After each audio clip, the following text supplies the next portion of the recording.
کہ آپ کہیں پر نوکری کریں یا کہیں پر کچھ کام کریں تو ہر جگہ کا کچھ اصول اور ضابطہ اور قانون اور قاعدہ ہوتا ہے۔ ایسے ہی جب ہم اور آپ مسلمان ہیں، اسلام کے ماننے والے ہیں، تو پروردگار عالم نے مسلمانوں پر کچھ چیزوں کی پابندی لگائی ہے۔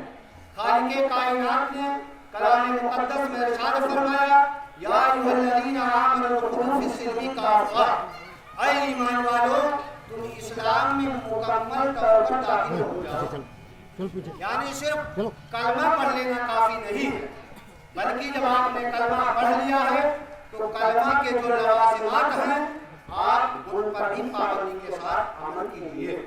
اور خالق کائنات نے فرمایا کہ آپ شیطان کی پیروی نہ کیجیے، آپ شیطان کے نقش قدم پر مت چلیے۔ کیوں؟ اس لیے کہ شیطان انسان کا کھلا ہوا دشمن ہے۔ ہم اور آپ آج یہاں پر اکٹھا ہوئے ہیں ایک خاص مقصد کے تحت، لیکن اس مقصد اصلی پر میں روشنی ڈالنے سے پہلے آپ کے سامنے ایک بات عرض کرنا چاہتا ہوں کہ آپ اپنے ذہن و دماغ میں یہ بات نہ لائیں کہ آج نئے نئے مولانا نکل گئے، ہم نئی نئی باتیں کر رہے ہیں۔ اس وجہ سے کہ بہت سارے لوگ کہتے ہیں کہ آج نئے نئے مولانا آ گئے ہیں، کیا اس سے پہلے کوئی مولانا نہیں تھے یا کوئی عالم دین نہیں تھے؟ میں آپ کے سامنے اس بات کو روز روشن کی طرح آیا کرنا چاہتا ہوں کہ کوئی بھی عالم دین ہو تو وہی بات بتاتے ہیں جو اللہ نے قرآن میں حکم دیا ہو یا نبی کریم صلی اللہ علیہ وسلم نے حدیث مبارکہ میں فرمایا ہو، اور آج سے 1450 سال پہلے جو اللہ کے رسول نے حکم دیا ہے وہی عالم دین بھی بیان کرتے ہیں۔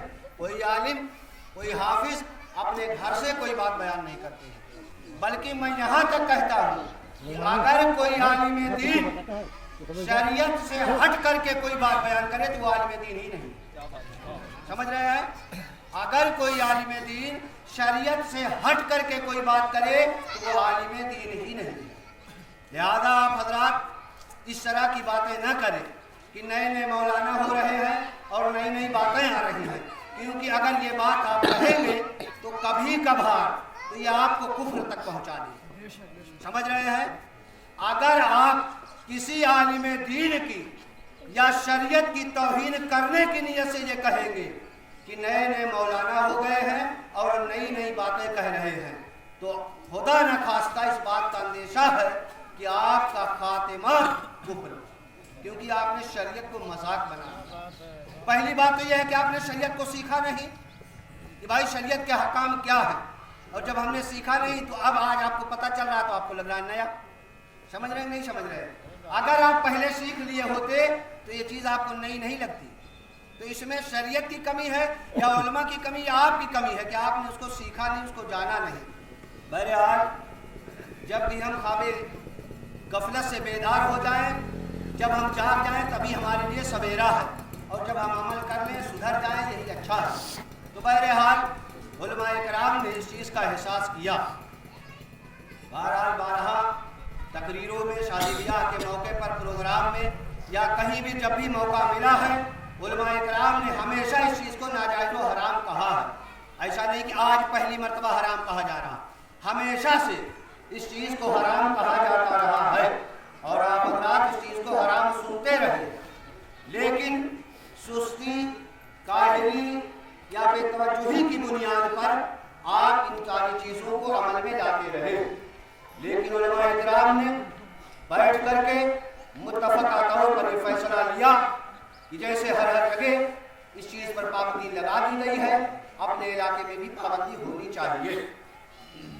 تو علماء کرام نے یہ فیصلہ لیا ہے کہ اب آئندہ شادی بیاہ میں یا عقیقہ میں یا ختنہ جسے ہم اور آپ مسلمانی کہتے ہیں، اس موقع پر یعنی کسی بھی تقریب میں ڈی جے، بینڈ باجا، آرکیسٹرا وغیرہ کسی بھی مسلمان کو کرنے کی اجازت نہیں ہے۔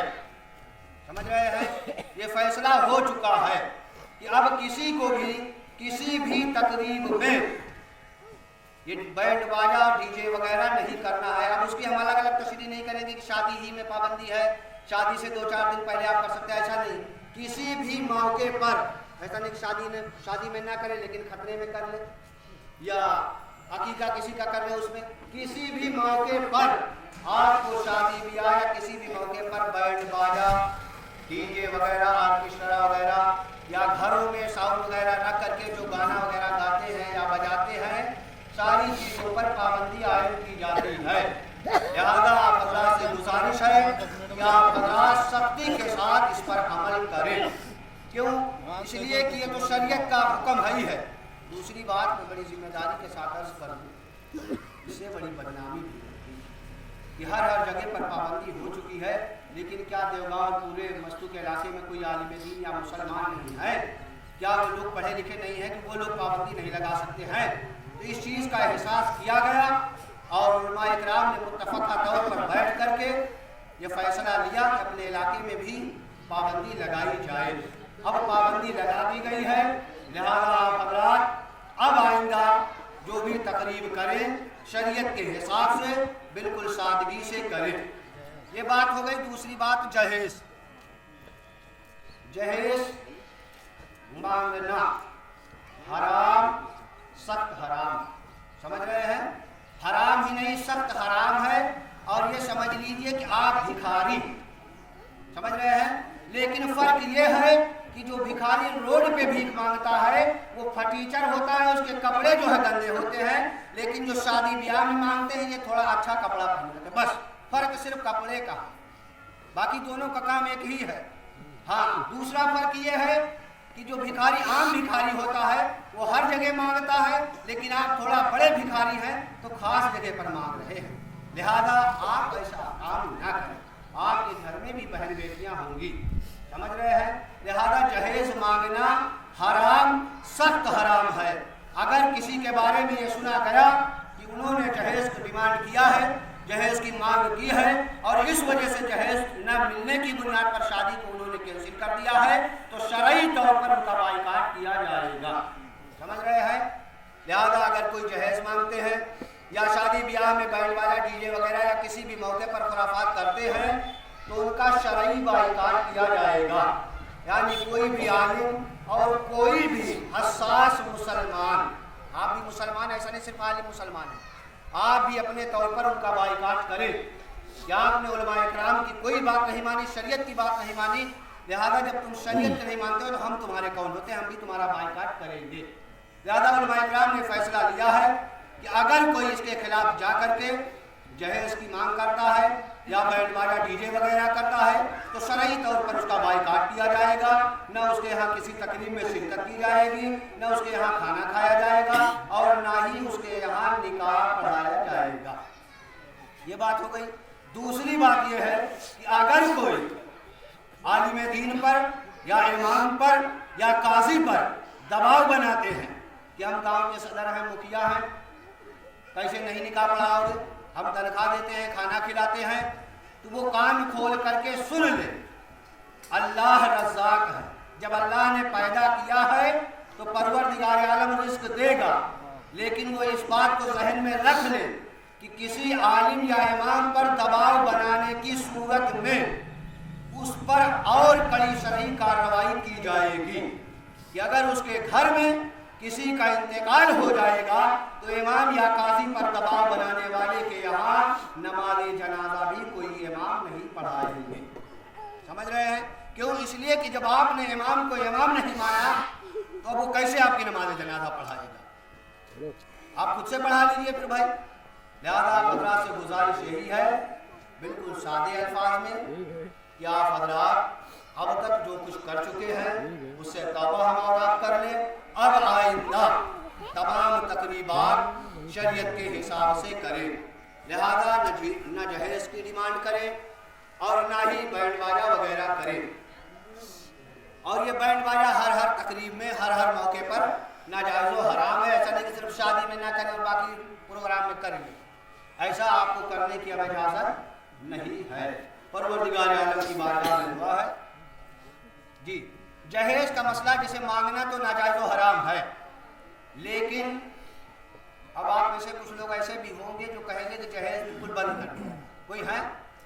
लेकिन एक बात आप ज़हन में रखिए कि जैसे माँ बाप की जायदाद में लड़के का हिस्सा है वैसे ही लड़की का भी हिस्सा है।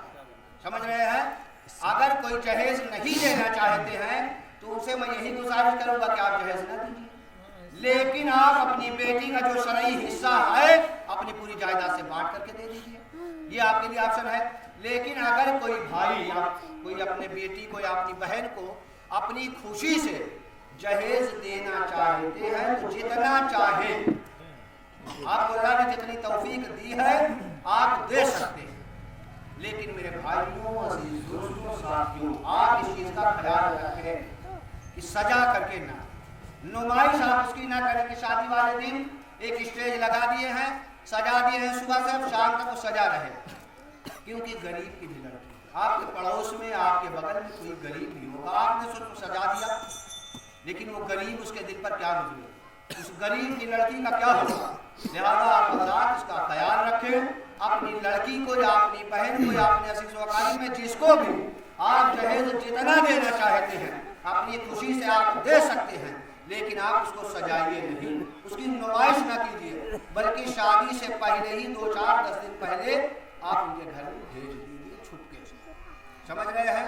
ताकि इससे इंसानियत और हमदर्दी जिंदा रहे, क्योंकि हम और आप मुसलमान हैं और अल्लाह के रसूल ने फरमाया कि एक मुसलमान आपस में दूसरे मुसलमान का भाई। समझ रहे हैं? लिहाजा आप अपने भाई का पास लिहाज रखें। परवरदिगार आलम की बारगाह में दुआ है, परवरदिगार आलम हमें हक बोलने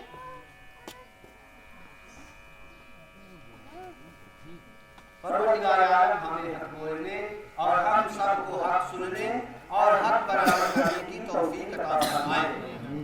अब आप हज़रात से गुजारिश ये है कि अगर आप हज़रात अपनी कोई बात रखना चाहते हैं तो यहीं पर आप अपनी बात रख दीजिए। ऐसा नहीं कि मीटिंग खत्म हो जाए तब आप चौराहे पर जा करके या अपने घर में जा करके या इधर उधर जा करके उलमा के खिलाफ आप बात करके गुनहगार हों। समझ रहे? अगर किसी को कोई बात रखनी है तो आपको पूरा मौका दिया जा रहा है, आप अपनी बात रख सकते हैं।